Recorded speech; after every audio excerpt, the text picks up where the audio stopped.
Horse with the speed of light, a cloud of dust, and a hearty hi-yo silver, the Lone Ranger.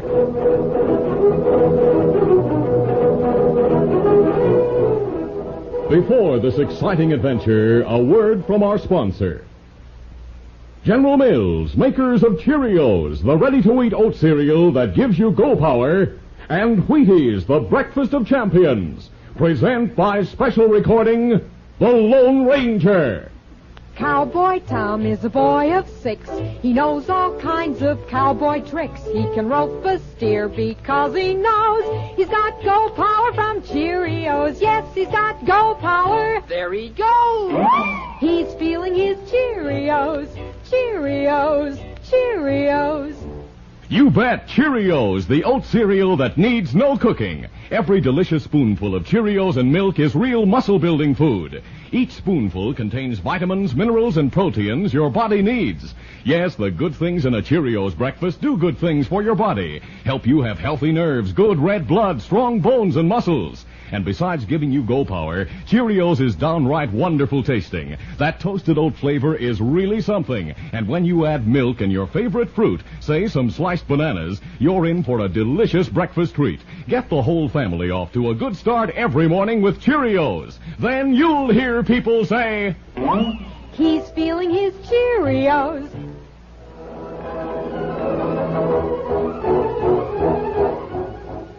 With his faithful Indian companion Tonto, the daring and resourceful masked rider of the plains led the fight for law and order in the early western United States.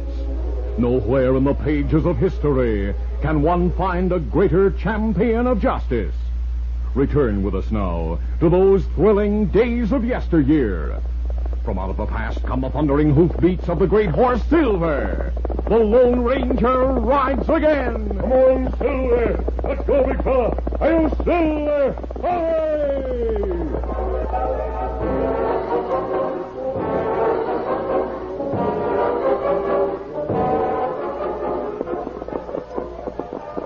Early one afternoon in late November, the Lone Ranger and Tonto were traveling east toward Modoc City, where they planned to meet the masked man's teenage nephew, Dan Reed. How soon Dan reach Modoc City, Kimasabi? Late Wednesday night, Tonto. Oh, that day before Thanksgiving. Yes, he'll have a holiday from school. Oh, it's plenty good to spend Thanksgiving together. It'll be good to see him. Me miss Dan. Yes, so do I, Tonto. And you say word, Dan be glad to stay with us, not go back to school. I'd like that even more than Dan would, but I want him to get an education. Kimasabi, gunfire sound make it come from State's trail. We'll see what it means. Come on, Silver.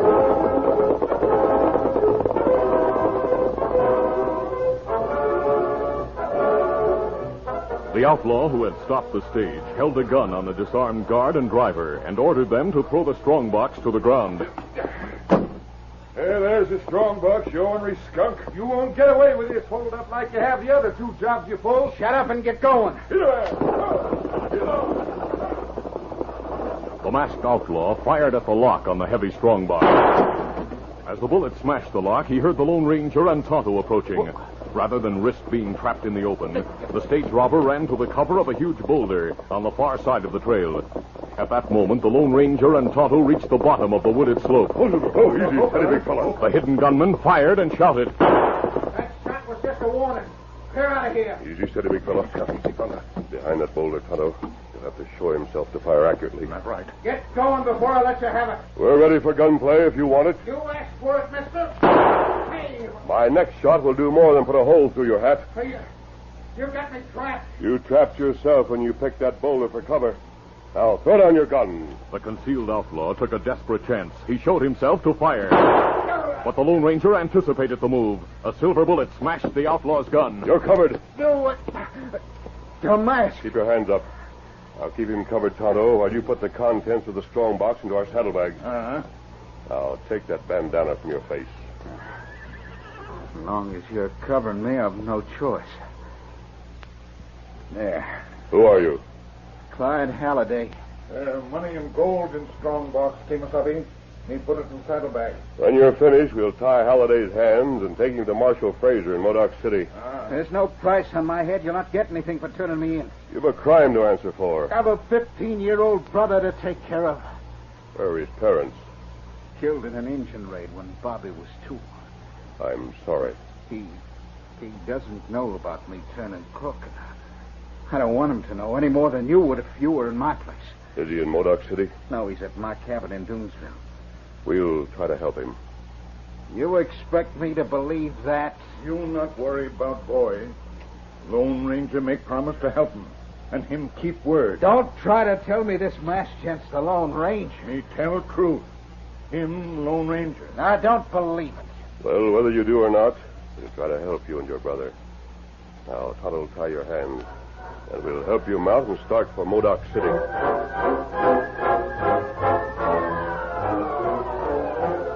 Marshal Jim Fraser was an old friend of the Lone Ranger and Tonto. After the contents of the express box had been returned to Wells Fargo, and the prisoner was behind bars, the masked man sat in the marshal's lamp-lit office and explained the situation. In view of the fact that his brother Bob needs him, a judge and jury might be lenient with Clyde Halliday. Yeah, they might be. If this were the first time he stopped a stagecoach, mister. But according to the report the guard and driver gave me, he's the man who pulled 2 other holdups. Oh, that changes things. Yeah? I'm sorry about the youngster. So am I. How don't I ride to Doonesville to see him? Are you coming back to town, mister? Yes, we'll be back Wednesday to meet Dan Reed. Oh, then you'll be here for Thanksgiving. Yes, Marshal. Good. We'll be looking for you.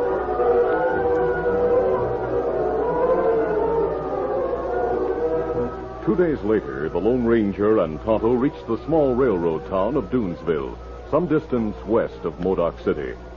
The masked man waited on the outskirts of town, while Tonto went to look for young Bob Halliday. When the Indian rejoined his friend, he brought bad news and a copy of the Doonesville Herald. Me find out Bob Halliday leave town early this morning. Oh, you know where he went? No one in town know that. But me think newspaper explain why him leave.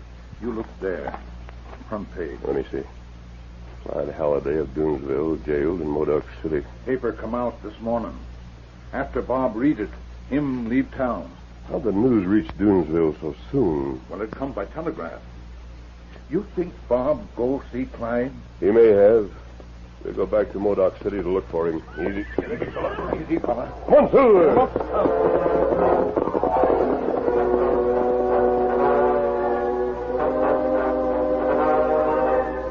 Mid-afternoon on the day before Thanksgiving, the masked man and Tonto reached the hills above Modoc City. The Lone Ranger sent Tonto to town to make inquiries about Bob Halliday, unaware of the fact that the 15-year-old boy was already in the community. Deeply troubled by his brother's capture, Bob went to the jail with a small derringer concealed in the sleeve of his jacket. Assuming that the Lone Ranger and Tonto had brought him to town, the marshal greeted Bob warmly, then took him to Clyde's cell. Call me when you're through talking, Bob. Oh, yes, sir. I'll come and let you out. Bob, how'd you find out I was here? I read it in the Herald. How'd they get the news? I don't know. You shouldn't have come, youngster. I had to come, Clyde. I wanted to ask you if it's true. Uh-huh. What it said in the paper about you being a crook. You're not, are you? Of course not, Bob. It's all a mistake. I'll be out soon. You can get out now. My derringer. It's loaded, Clyde. I brought it from home. Didn't the marshal search you before he let you see me? No. No, here, Clyde. I'll need a horse to get away from here. I rented one for you at the livery stable. It's at the hitch rack outside with mine. Good boy. Now call the marshal. A few minutes later, Marshal Jim unlocked the cell door to let Bob Halliday out. There you are.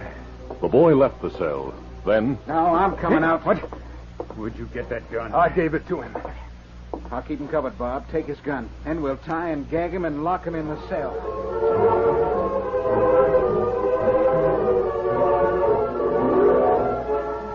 Clyde and his brother were ready to leave the marshal's office when Tonto entered. Holding Marshal Jim's gun, Clyde said, You're covered, Injun. You? Step inside. Oh, you get free. My brother Bob freed me. Close the door and lock it, Bob. Right. We've got to get out of here, Clyde. Not before I deal with this redskin. Jailbreak, big mistake.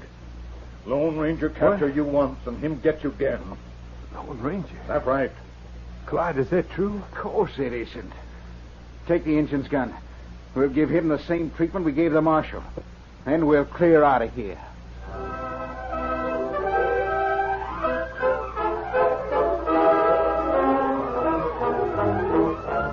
We'll continue our Lone Ranger adventure in just a moment. All over the country, in every direction, how you doing is the question. And here's what the happy people have to say. Eating our Wheaties and doing okay. That goes for the star wherever you are. Take Barbara Ann Scott, figure skating champion from the Northland. Watch her on this one. Barbara Ann's good. Now, there is a champ who's a real Wheaties fan. Sure helps to keep a gal up on her toes. A guy, too. Take Bob Lemon, who pitches a lot of ball for the Cleveland Indians. Lemon knows what champions know. Wheaties for breakfast, away you go. Gosh, no wonder the champs of tomorrow are eating Wheaties today. There's a whole kernel of wheat in every Wheaties flake. Keep on eating your Wheaties and you'll be doing okay.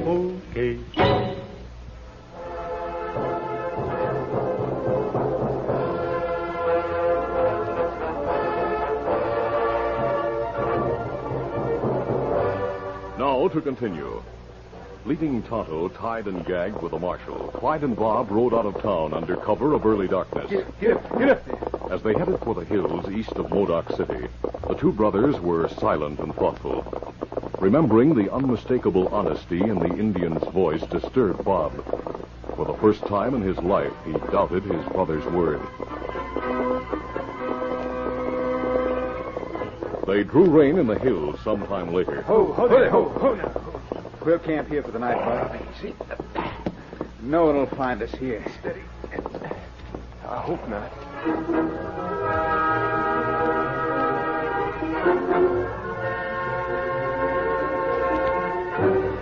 In his eagerness to see Dan Reed as soon as possible, the Lone Ranger left his camp in the hills and late that night entered Modoc City. He saw Tonto's horse Scout at the hitch rail in front of the marshal's office. As he drew rein, he heard muffled shouts from inside the darkened building. The masked man dismounted quickly and hurried into the office. Get us out of here! He found a lamp on the marshal's desk. As he struck a match to light it, Marshal Jim called from the cell block. Back here in the cell! Let us out! Just a moment, Marshal Jim. He must let me. Tonto, what happened? Halliday's brother Bob came here. I thought you sent him, so I let him see Clyde. The youngster smuggled a gun to that crook. So that's it. Yeah, Clyde tied and gagged us and locked us up. Me get hands free of ropes a few minutes ago. And Tonto freed me. Where's the key to the cell? Halliday probably took it with him. But I have an extra one in my desk drawer. All right, I'll get it.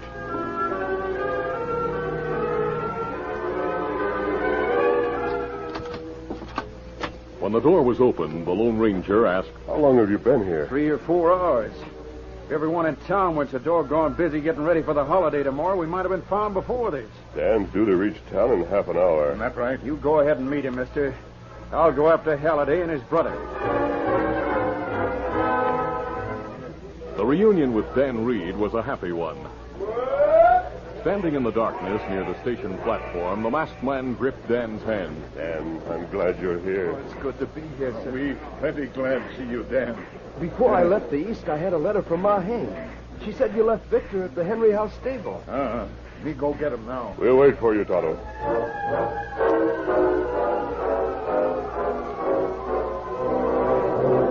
But Ma Hank, the 200-pound landlady of the Henry House Hotel, refused to let Tonto take Dan's horse until the Indian made a promise. Thanksgiving's the time for friends to get together. Oh, that's right, but... Tonto, you and the masked man and Daniel are the best friends I've got. I'm planning a little private party, a feast fit for a king. And you three had better be here to eat it. That sounds plenty good.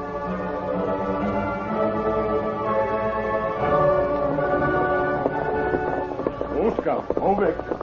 When he rejoined his friends, Tonto told Dan and the Lone Ranger what Ma said. I'll bet Ma's Thanksgiving dinner will be fit for a king. Would you like to accept your invitation, Dan? Well, I want to be with you and Tonto, sir. Then we'll all go to Ma's place for dinner. Fine. Now we'll head for camp easy. Steady, big Go, fella. fella. 1, 2, Come on, Victor.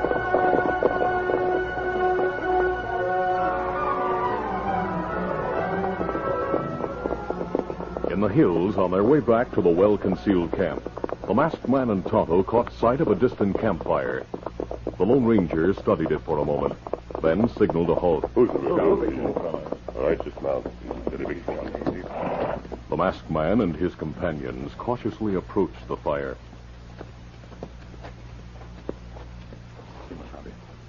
You look at face a feller near fire. Clyde Halliday.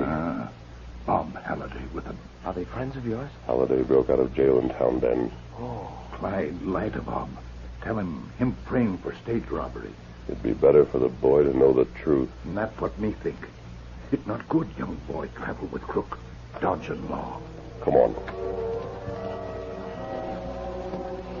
Neither Clyde nor Bob were aware of their presence until they stepped into the firelight. What? Don't reach for your gun, Clyde. Mine's holstered. I'll accommodate you if you want gunplay. Well, you're masked. Yes, but I'm not an outlaw, Bob. Are you the Lone Ranger? That's right. I figured that Indian was telling the truth. He tell truth, Bob. I've heard the Lone Ranger uses silver bullets in his guns. Without replying, the masked man slipped a cartridge from his gun belt and handed it to Bob, while Tonto watched Clyde. For a moment, the boy studied it. It is silver. Bob, Why didn't you tell me the truth, Clyde? I didn't want you to know about it. You couldn't have concealed the facts indefinitely, Clyde. You were bound to learn the truth sooner or later. Maybe so. You're not the first man to make a mistake. And you'll not be the last. Now, if you go to jail, pay your debt to the law, and go straight when you get out, you'll be all right. I wanted to take care of Bob. I have a good friend in Modoc City who'll be glad to take care of him till you're free. Who's that? Ma Hank, the owner of the Henry House Hotel. Don't reach for your gun, Halliday. Ho, hold on, boy. Hello, Marshal Jim. Where'd you come from, mister? We were on our way back to our own camp when we saw Clyde's fire. Yeah, I've been following his trail, but I lost it. I was riding through the hills trying to pick up his tracks again when I saw the fire. How are you, Marshal Jim? Oh, fine, Dan. Easy, steady, boy. Keep your hands clear of your holsters till I take those guns, Clyde. Don't worry, I'll not try a fast move. I know what I'm licked. You're not licked, Clyde. I'm sorry about this, Bob. Clyde, just promise me things will be different when you get out of jail. Different? Promise me you'll stay on the Lone Ranger's side of the law. I'd promise anything if I thought you wouldn't hold things against me, partner. Let's shake on that, Clyde. Thanks, Bob. Gosh, I guess I'm in trouble, too, for helping you bust out of jail. That's right, youngster. From now on, you'd better not let me catch you carrying a gun. Bob, while the marshal takes Clyde back to town, why don't you spend the night in our camp? With you and Tonto? And Dan Reed. Gosh, I'd like that. Is it all right with you, Marshal Jim? Sure, if you say so. We'll bring Bob to town with us tomorrow. We've an appointment with Ma Hank for Thanksgiving dinner. Good enough, mister. I'll see you at the Henry House.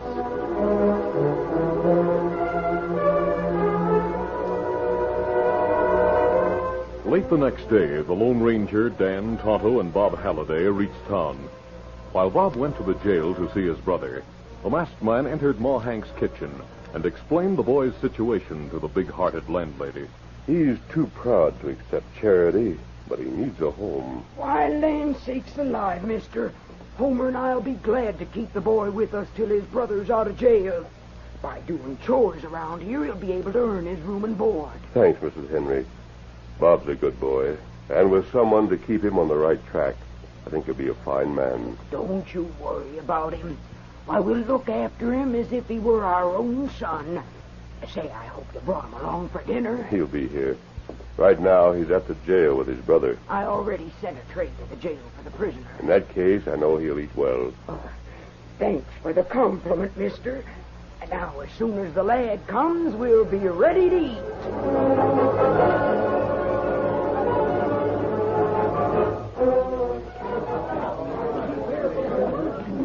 When Bob arrived at the hotel, the Lone Ranger took him to the dining room and introduced him to Ma Hank and Uncle Homer, who sat at the large table with Tonto, Dan Reed, and Marshal Jim.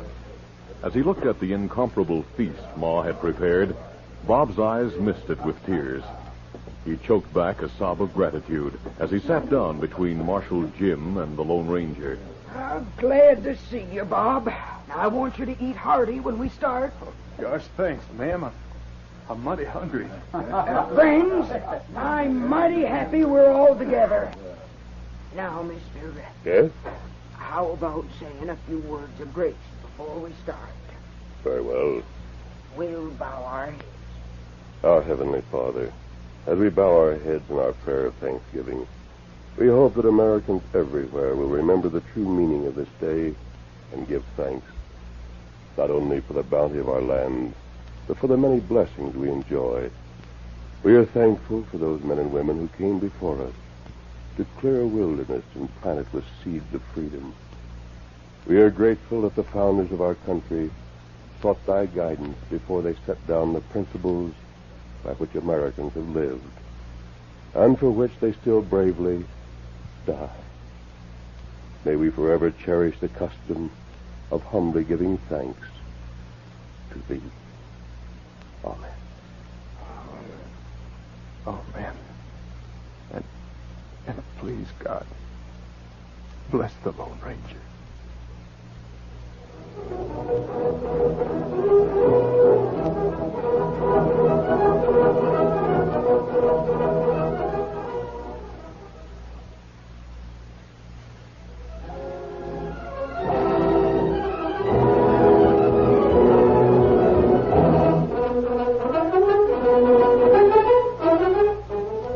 The Lone Ranger, a copyrighted feature of the Lone Ranger Incorporated, is produced by Trendle Campbell Muir Incorporated.